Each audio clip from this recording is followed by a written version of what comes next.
कचक कच मारा तारुआ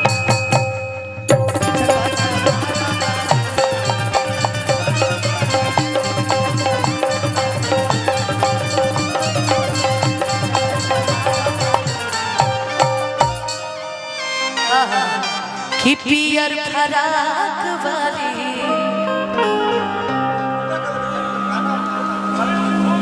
तहाँ तहर हर के कर मनवा तहर के कर हमार मनवा हमार मन रखा जाए जब रखे के रही त हमार मन हम अपन मन खुद रख लेला हमरा के कोनो दिक्कत नहीं है। अच्छा मैंने कौन सा गाना गाया था कि लागता सीए की सी शार्प है शार्प ठीक है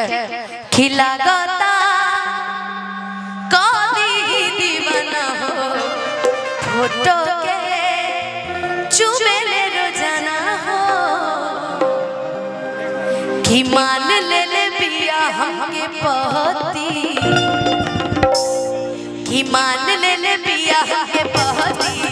पगली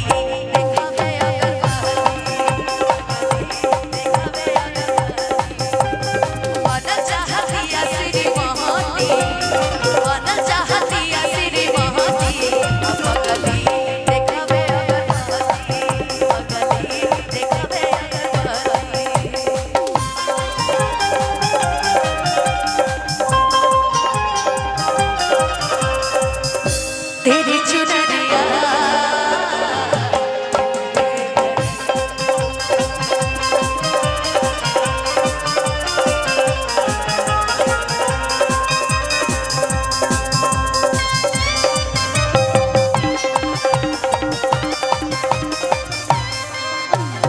कहाँ गली चंदनी है खाली अपने कमर का खाली एक्सप्रेशन दिखाना है कमर का एक्सप्रेशन चेहरे का नहीं कमर पर रहो दिया जागल। हाँ चलो ओढ़ लो पहले नहीं बड़ी बारे बारे यानी कि जी राउर वाली बस को से संस्कारी भी है रहो दिया जागल भइल बिया पागल उमाने ले हमरा के देवता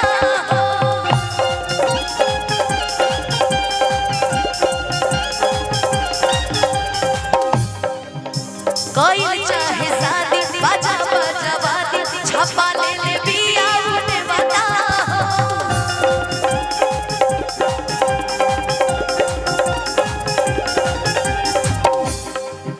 हरे पूजा करे ले धूप बत्ती पूजा करो ये कौन पूजा है पूजा करो पूजा करे ले धूप बत्ती। अच्छा अगर तुम्हारा शादी इससे करा दे छोटुआ से ठीक रहेगा क्या नाम है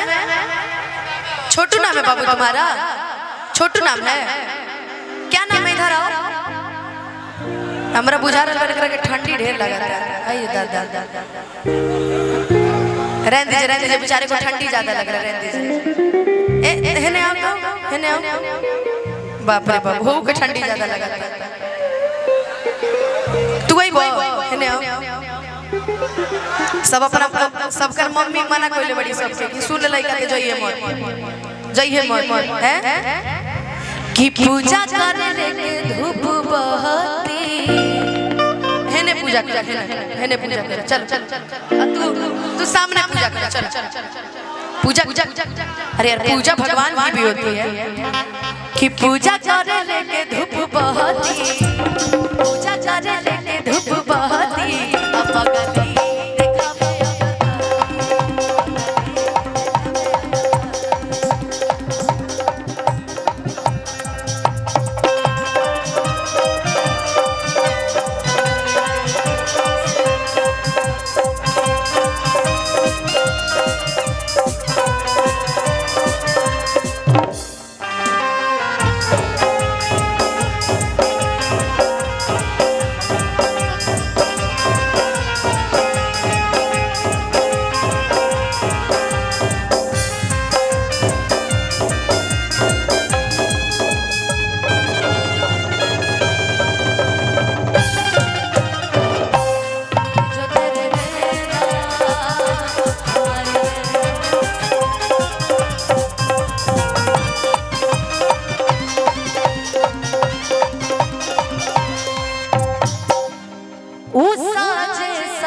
बहरे तया जाले घरे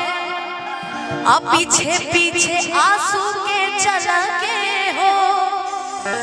बचेहरा नूरानी ई परियन के रानी दीवानी भइल नील कमल के हो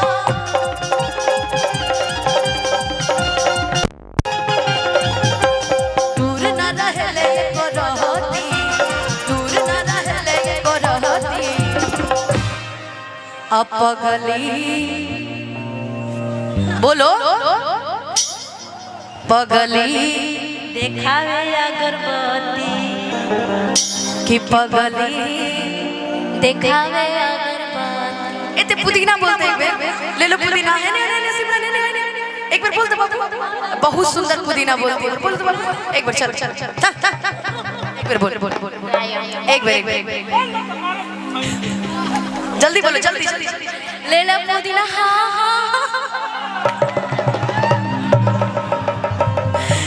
कि दूर न रहले को रहती दूर न रहले को रहती पगली देखावे अगरबत्ती पगली देखावे अगरबत्ती पगली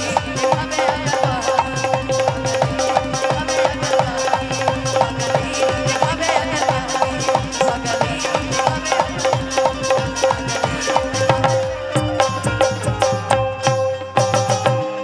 देखावे अगरबत्ती। लेकिन आज चांदनी और ज्योति तो अच्छा डांस करती है।